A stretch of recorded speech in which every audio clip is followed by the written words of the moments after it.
All right, game 3 tonight, and I was too slow on the draw. I should have mulliganed this hand. There's a lot of remotes.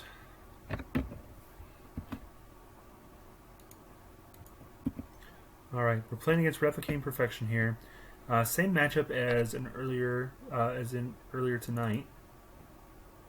Double Scavenge, not ideal.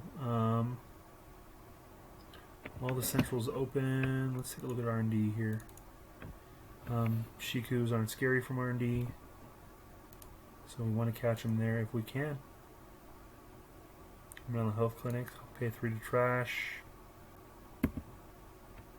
and I'm going to assume the outside one's the agenda. And encryption protocol. Ooh, make trash that too. I can't do that. Forgot it boosts itself up. Drop a clone chip so I don't have to discard and end the turn. It's funny, when you build a deck, especially this deck, I felt like I put so many money cards in there. And obviously it wasn't enough. I'm finding myself broke against this guy an awful lot. Caprice, which is going to be a pain to trash with all those encryption protocols. There's a Brain Trust in there.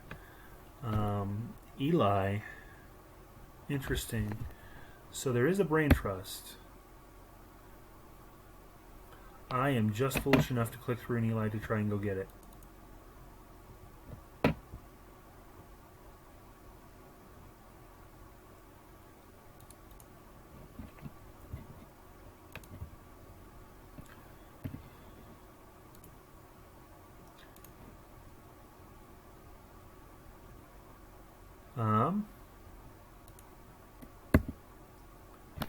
And we're taking credit. Yep, that was foolish, but I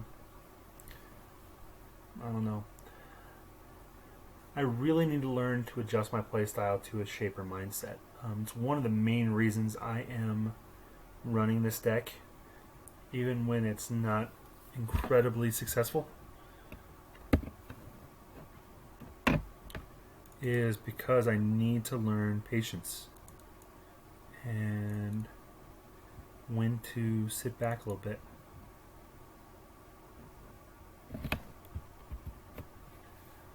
And I am not good at doing that. My primary runner is a Gabe deck that, I don't know, Berserker Gabe is probably a good way to call it.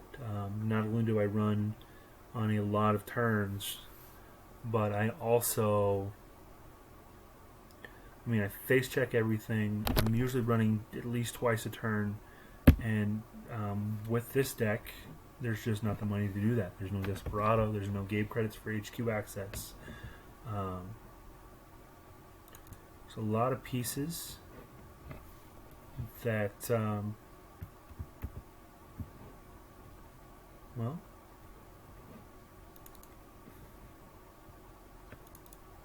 alright, there we go. Deep red sooner in this game. That's good. But I'll have to take a credit just to install it. Here's the thing. Yep, there's the agenda. I knew there was one of them. Good old Jinteki Shell game. Been good for quite some time now.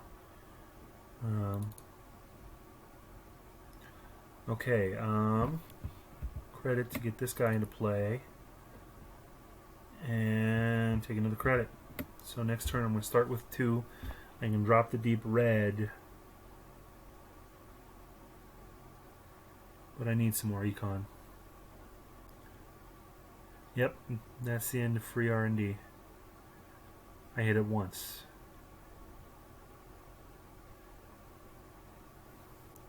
And his money's about to be out of control.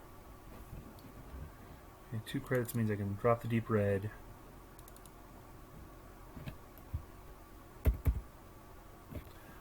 Alright, next turn we're going to start with 3. Credit, sure gamble. We'll be up to where we can actually do stuff. So I draw first next turn. Because I know the sure gamble's leaving my hand. If I don't get something I like, I credit, gamble. Here's the thing. With the way he's running this deck, the only thing I don't need complicated breakers or anything like that. I need money. The Aesops could be good. I think I Aesops here, because actually I can Aesops the pawn next turn. And then that gives me a bigger boost. I'll have 4 extra credits at the beginning of next turn. Then I can sure gamble from there.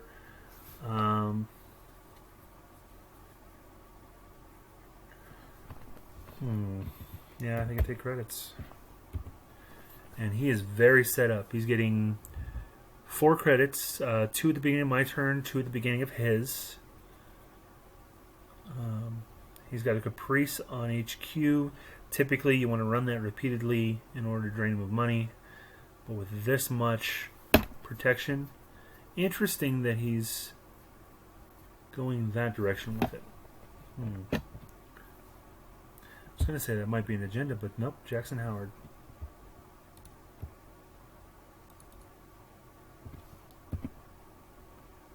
Okay, Aesopsing the first pawn, always a good play for me. I'm up to 8 credits now, and now 12. I actually have money to do things. Give me things to do. Okay, I can test run Scavenge anything I want next turn, and I think what I do is I play the clone ship. Let's play a Dyson mem chip this turn. And next turn,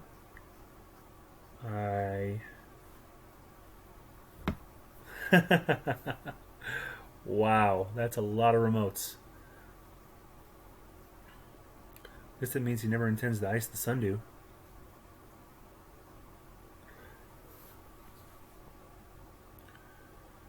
Okay.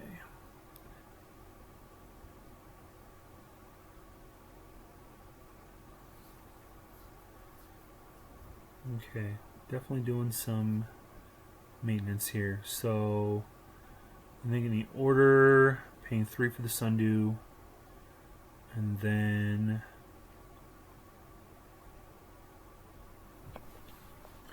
alright.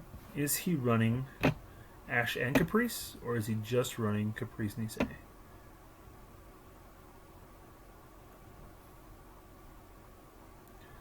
Okay. I think the only way for me to stick around in here is if I can find some way to get the money to trash all the things. And the only thing I have that gets me there is Opus.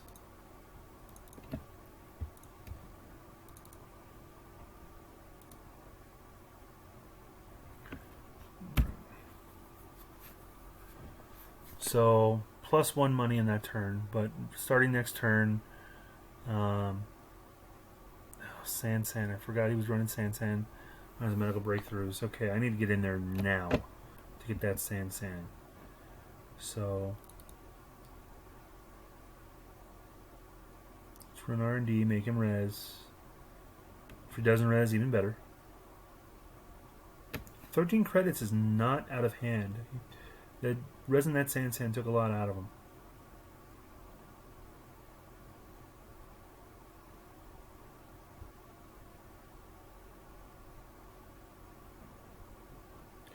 Alright, successful run, so he didn't res it. Which means he has money to res to protect the Sansan. Shock. We gotta pay to trash the shock because I don't want to see that again. Lost to Dyson, not a problem. Now we run here.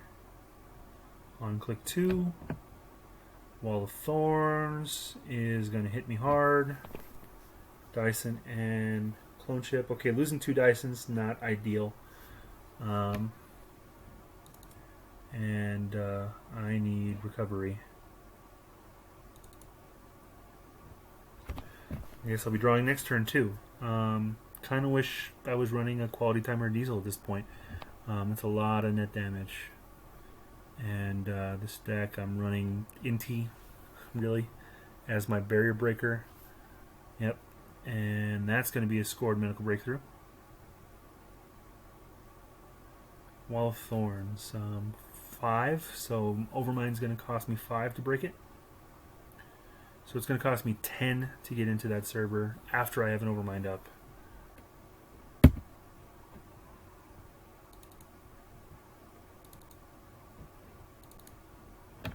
Wow, nothing useful. Running on 4th click against a Denteki HQ, or R&D. Things have gotten desperate, as he is winning next turn. He's going to hit all 3, and what the heck, I'm going to access. Because if I don't, I'm going to lose. Well, I'm going to lose anyway, but here we go. Hokusai. Yeah, I'll trash it, I guess. Alright, score it. Yep.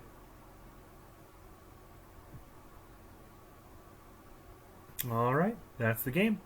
And I need to learn how to play Shaper.